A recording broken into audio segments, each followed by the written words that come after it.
in high definition. Live, local, late breaking. This is Heartland News at 10 on KFVS 12. Good evening. 5 crashes happening overnight and throughout the day have claimed the lives of 2 toddlers and 1 adult, all here in the Heartland. We'll start with continuing coverage from Perry County, Illinois, where a 2-car crash takes the life of a 3-year-old boy and 2-year-old girl. According to police, an SUV was going west on Route 152 around 5 p.m. when the driver lost control and crossed the center line, hitting an eastbound car. Both drivers were airlifted with serious injuries, while 2 more child passengers were treated and released from a local hospital. But again, the 2-year-old and the SUV were killed.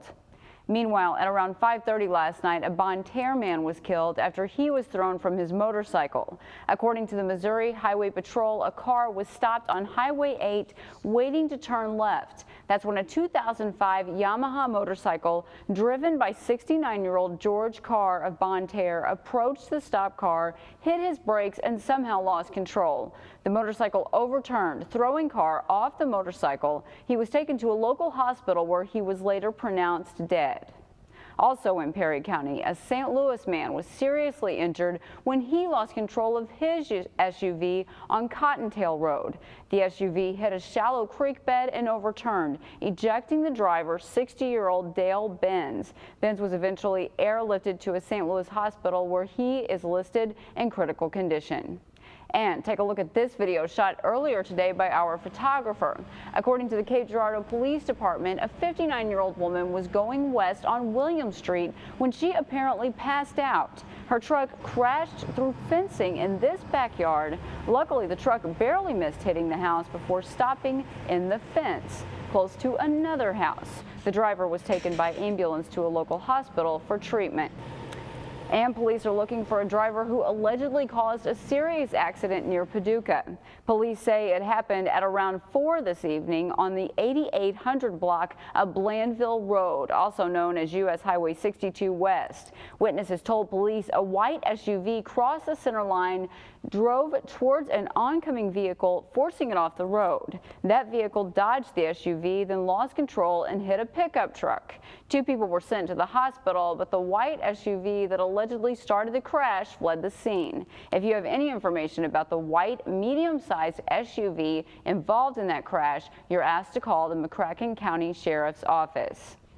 Meanwhile, late last night, crews were called out to a Cape Girardeau home after a man found an apparent chemical bond in his driveway around his yard.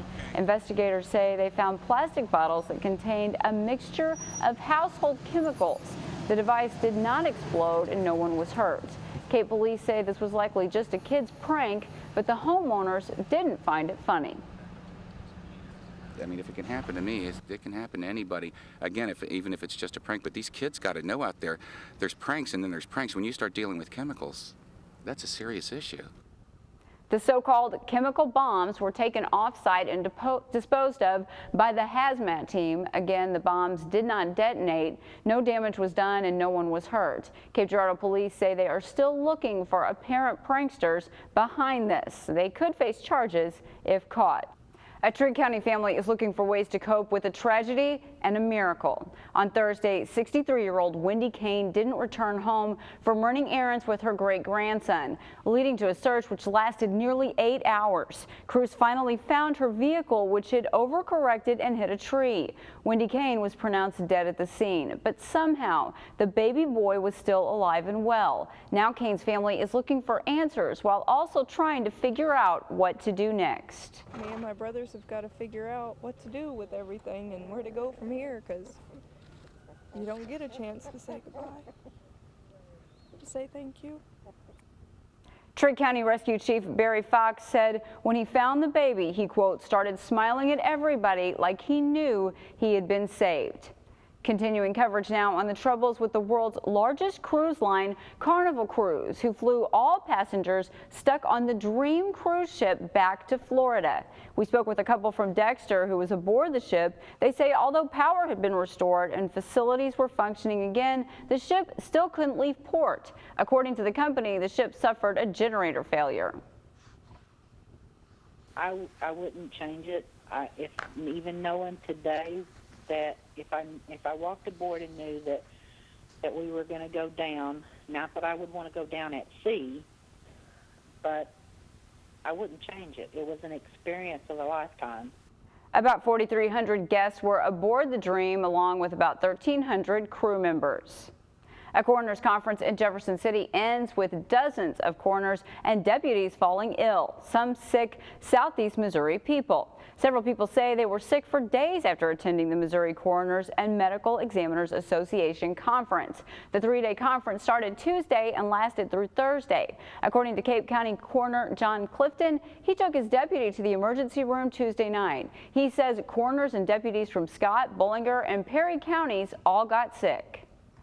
Several of them went to the hospital from the conference right to the emergency rooms. Then afterwards, a lot of people got sick on their way home or after they got home. Like myself, I ended up in the emergency room yesterday.